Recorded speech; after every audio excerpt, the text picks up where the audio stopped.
Au cœur de la région Nouvelle-Aquitaine, plus vaste région de France, se trouve l'immense forêt des Landes de Gascogne.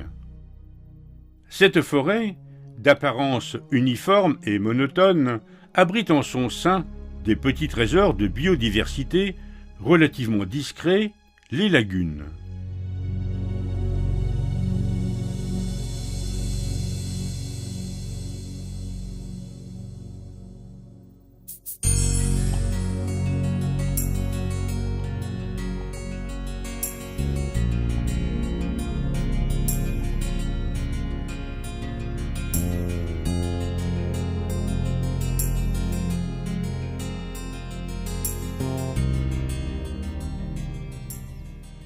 Directement inspiré du gascon, laguna, lagua, pour parler de modestes mares naturelles, les lagunes désignent aujourd'hui des dépressions, des petits trous d'eau parsemant la forêt landaise. Généralement de petite taille et peu profondes, elles sont le plus souvent de forme circulaire ou ovale et constituent des éléments particuliers du paysage forestier landais.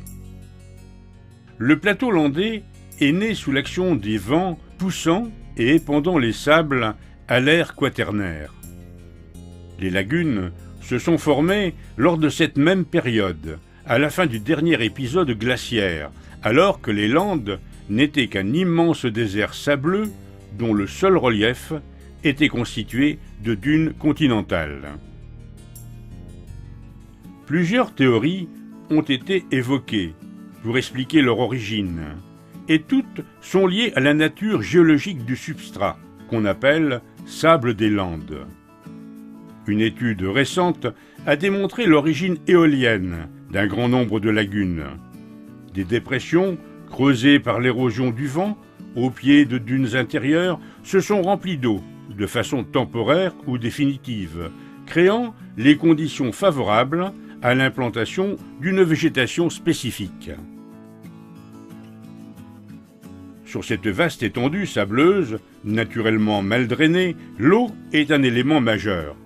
Une nappe phréatique superficielle, alimentée par l'eau de pluie, est omniprésente et affleure dans de nombreux secteurs au cœur des Landes de Gascogne.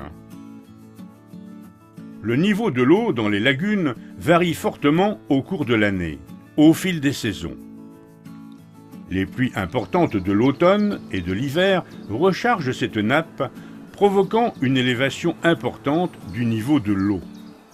Durant le printemps et l'été, le niveau s'abaisse régulièrement, sous l'effet combiné de l'évaporation et de la faiblesse des précipitations. C'est ce qu'on appelle le battement de nappe.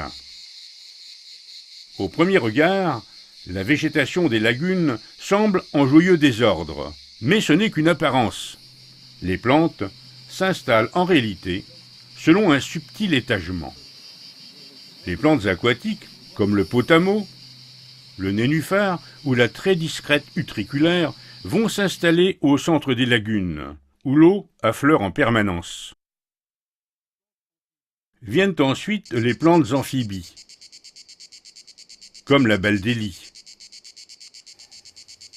le millepertuis des marais, et les léocaris, qui en automne apportent aux lagunes une note orangée. Enfin, comme pour signifier la limite entre la forêt et la lagune, la molinie va former une lisière bien caractéristique, où se développe la bruyère à 4 angles.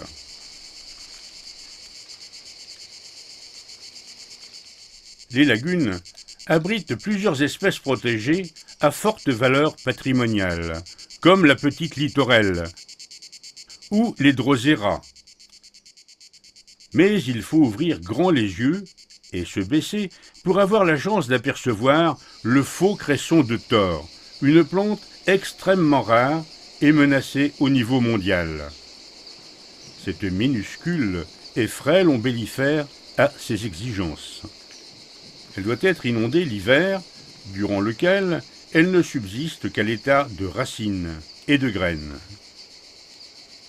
Suite à l'abaissement du niveau de l'eau, ses premières feuilles apparaissent dès le mois de mai.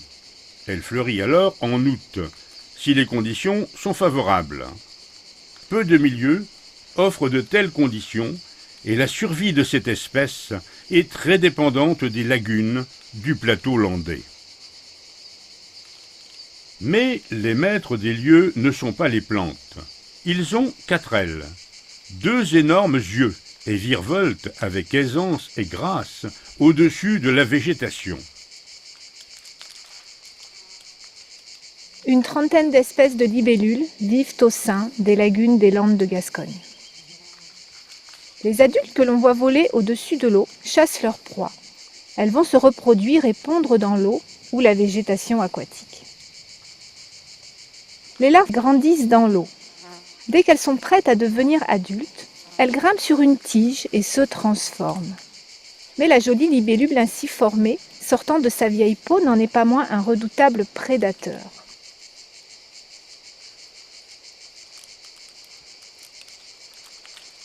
Parmi elles se trouve la leucorrhine à front blanc. La responsabilité pour sa conservation est cruciale pour le secteur des Landes de Gascogne, car la population présente est la plus importante de France. Lorsque le soleil chauffe la végétation qui enserre la lagune, c'est à un véritable ballet que se livrent les 3 papillons emblématiques de ce territoire.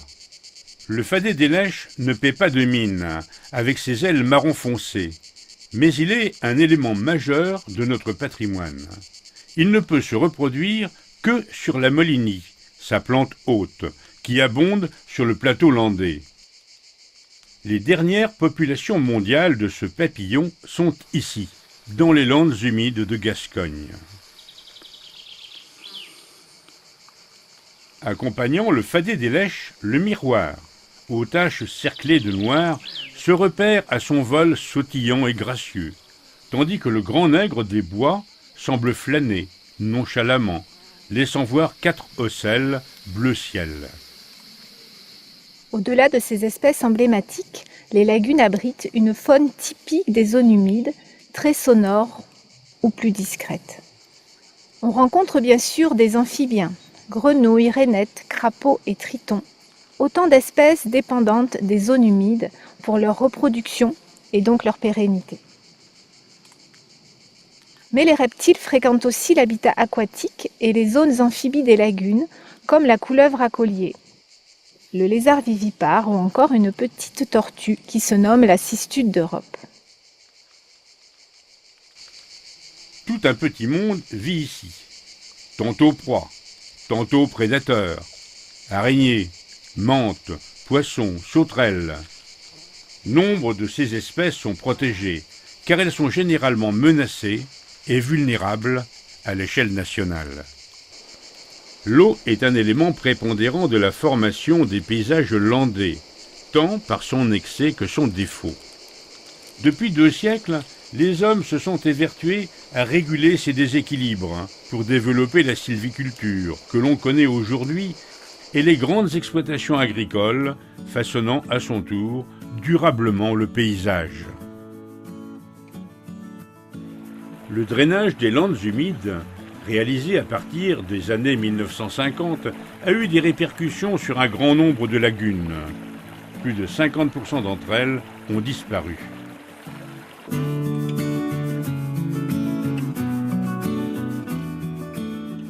Par ailleurs, on observe qu'un grand nombre de lagunes, encore présentes aujourd'hui en milieu forestier, sont en plus ou moins bon état de conservation. Élément majeur du patrimoine naturel landais et vestige de la Grande Lande, immortalisée par Félix Arnaudin, les lagunes font l'objet d'un programme de préservation, porté et animé par le département des Landes depuis 2011.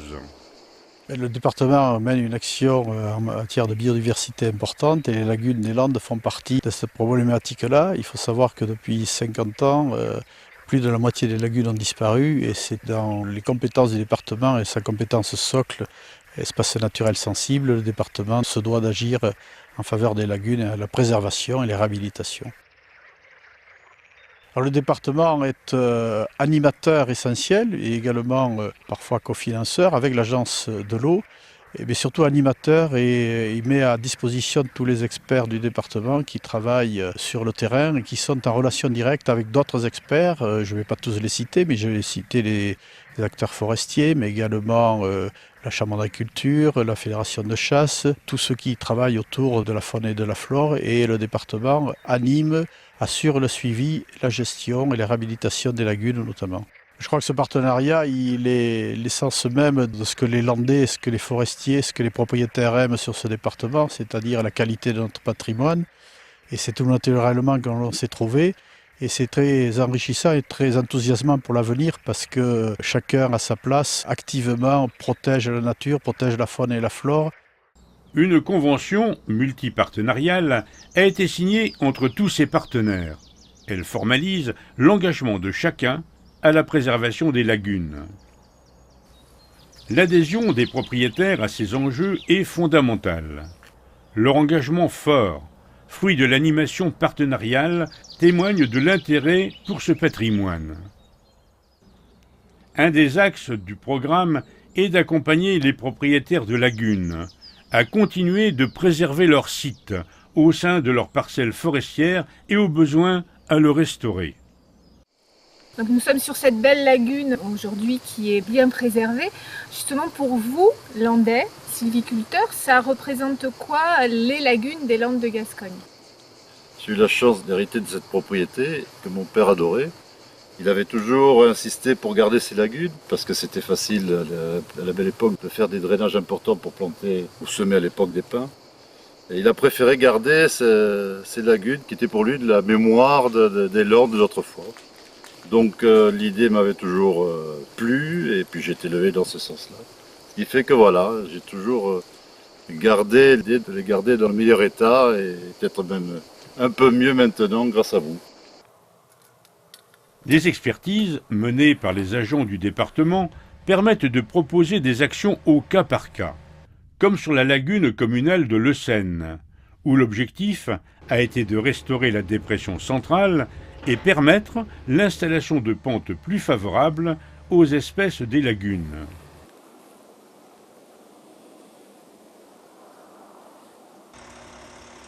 Autre lagune, autre action. À Sognac-et-Muret, des travaux importants ont été réalisés sur un site à moitié comblé par des déchets anciens. Aujourd'hui, difficile d'imaginer son ancienne vie.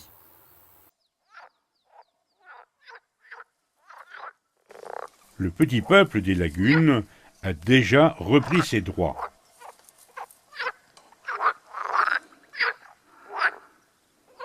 Ces expérimentations, engagées ces dernières années, montrent que les milieux peuvent être restaurés dans la mesure où les niveaux d'eau sont satisfaisants.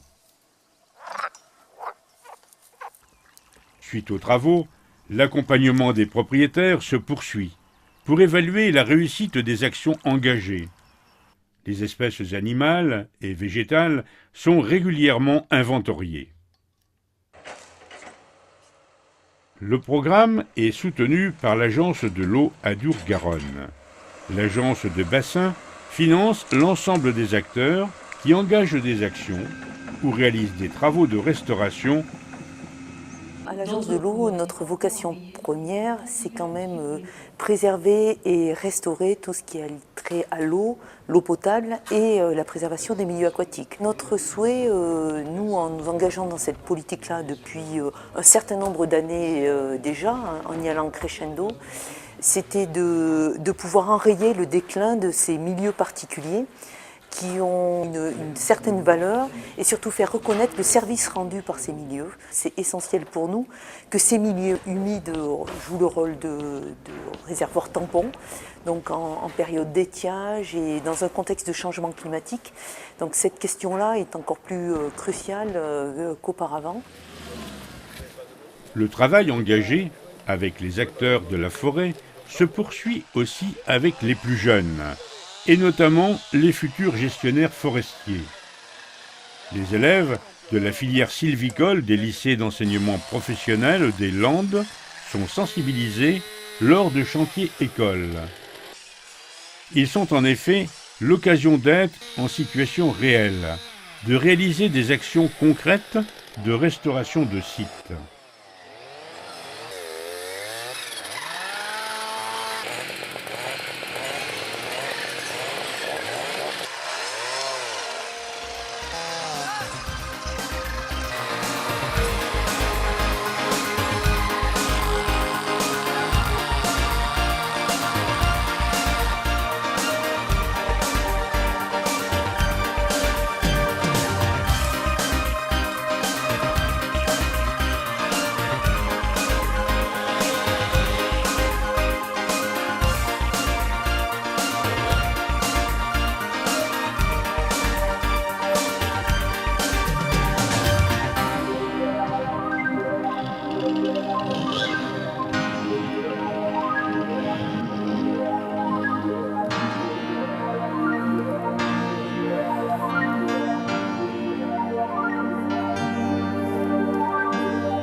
Au-delà des gestionnaires du territoire, l'enjeu de préservation des lagunes est relayé auprès de tous les Landais, à travers des animations et des visites guidées.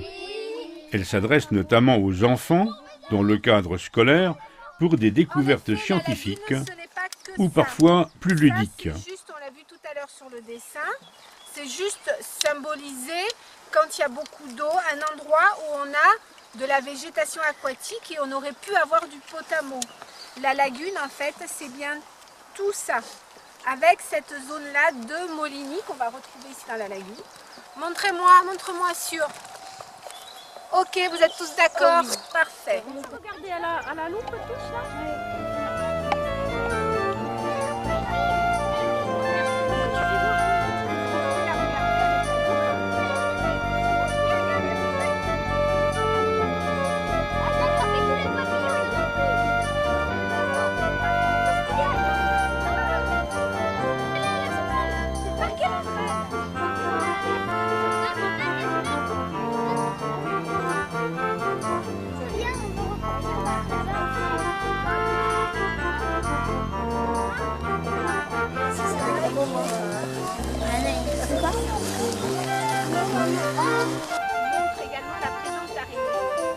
Donc là, il y a en effet 2 papillons, les antennes coupées.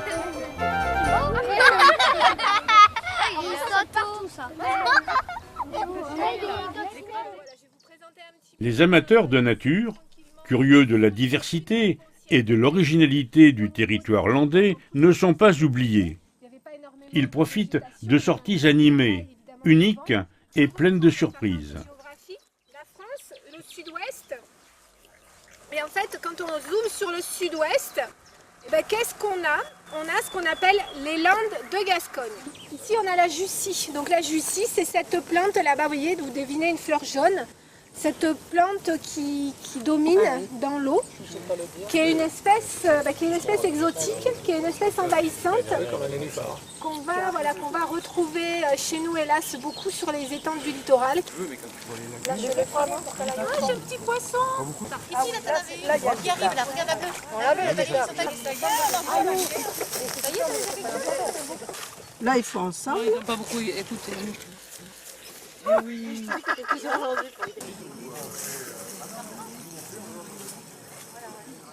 Autrefois lieu de vie de la Grande Lande, puis délaissée, mal aimée parce que non productive, les lagunes font aujourd'hui l'objet de beaucoup d'attention de la part des acteurs publics et privés du massif landais. Ils s'accordent pour reconnaître les enjeux de biodiversité qu'elles représentent, ils partagent la responsabilité de leur préservation. Afin de transmettre aux générations futures ce patrimoine naturel qui contribue à la richesse et à l'identité du territoire des Landes de Gascogne, les actions engagées sont à poursuivre tous ensemble.